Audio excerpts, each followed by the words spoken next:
Today on Tricrow Studios, we do a high gain amp shootout between the Peavey XXX and the Peavey JSX Joe Satriani signature head.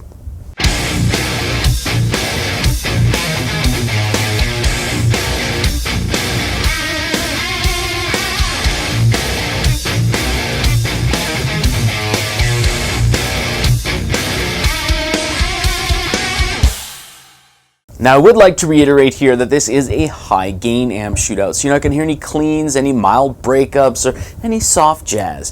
This is just high gain geared towards metal.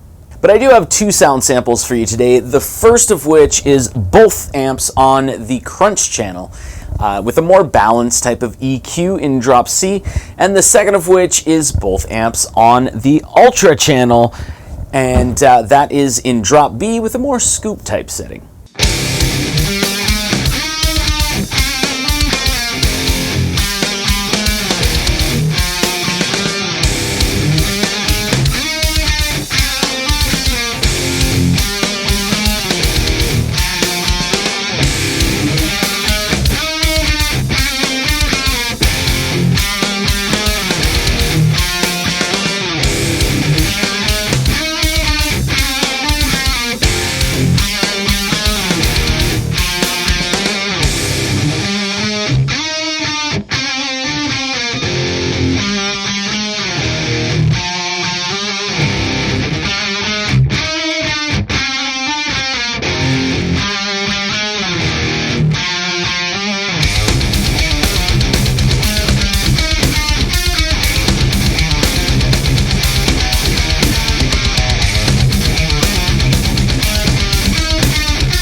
Alright, so there you go. There are the two sound samples for the high gain amp shootout between the Peavey XXX and the Peavey JSX, Joe Satriani's signature head. And yes, I have always heard that Satch actually only used the JSX like on the clean channel with a DS1 and a couple of other pedals, so I've heard that one, don't worry. But it's at this point in the video where I do like to go over kind of what I've gained from doing a shootout like this. And first and foremost, they're extremely similar amps. They're set up quite differently. I always heard the story that Satch actually took different channels from different amps, which I think it was either the crunch or the clean channel was from like the Peavey Classic 50 or the Peavey Classic series, and I'm not sure if the Ultra channel was from the XXX or not, but they're very similar amps, similar in design and everything. However, the JSX has presence and resonance controls built in rather than with the XXX. Yes, we all know the whole using the other channel's volume control acting as a presence control. But it also has a noise gate built in on the JSX and fat switches for each individual channel. I mean, other than the clean.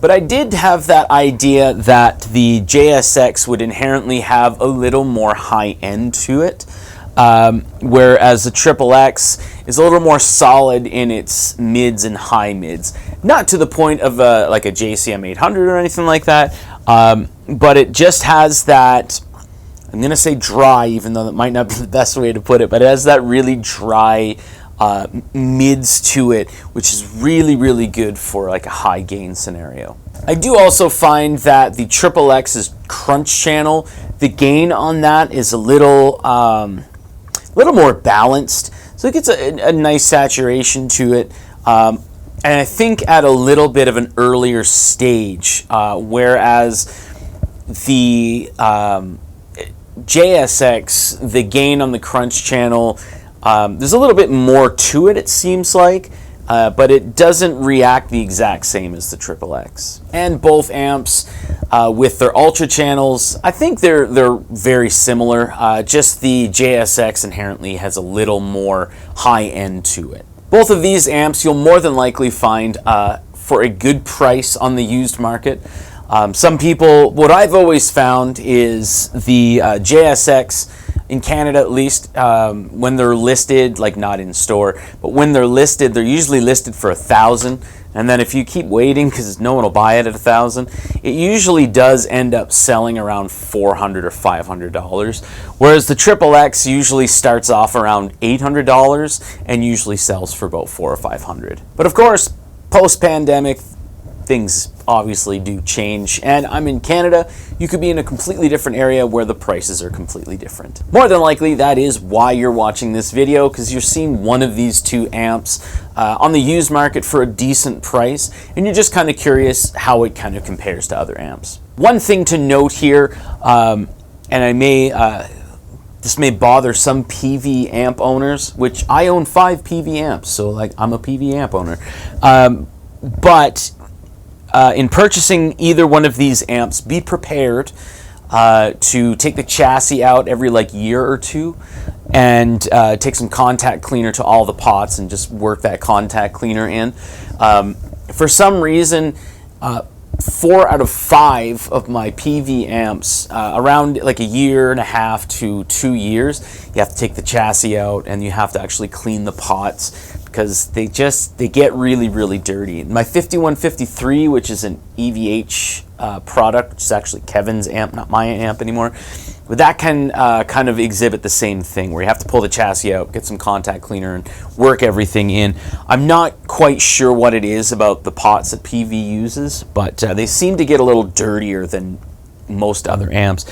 What ends up happening, if you're unaware, that's when you kind of get that crackle when you're moving the knobs around. But what I have found with both of these amps is that, like, I had an issue with the JSX where if you move the gain control into certain positions, it would basically just about cut out the signal. Same with the volume here, and it's starting to get that way on my XXX, and like I'm trying to work things without using the contact cleaner, and I'm kind of working around that, but I just know, like I just did the JSX, but I know that I'm going to be doing the XXX probably in the next month or so. But that's all I have to say. Both of these amps are great choices. Of course, yes, you do have to take into consideration the cleaning of the pots, and there's going to be some Peavey amp owners that are going to go, I've owned Peavey amps my whole life, and they don't do that. I don't know what you're talking about, but it's a known issue. And it's just something that, it takes like a half hour to do, and it's fairly easy to do. It's just a little time consuming and a little bit annoying. But both amps are great choices. I'm very lucky to own both of them, and lucky to own all the gear that I own. And yeah, again, great choices, and they work really well in a live setting. Thanks for watching.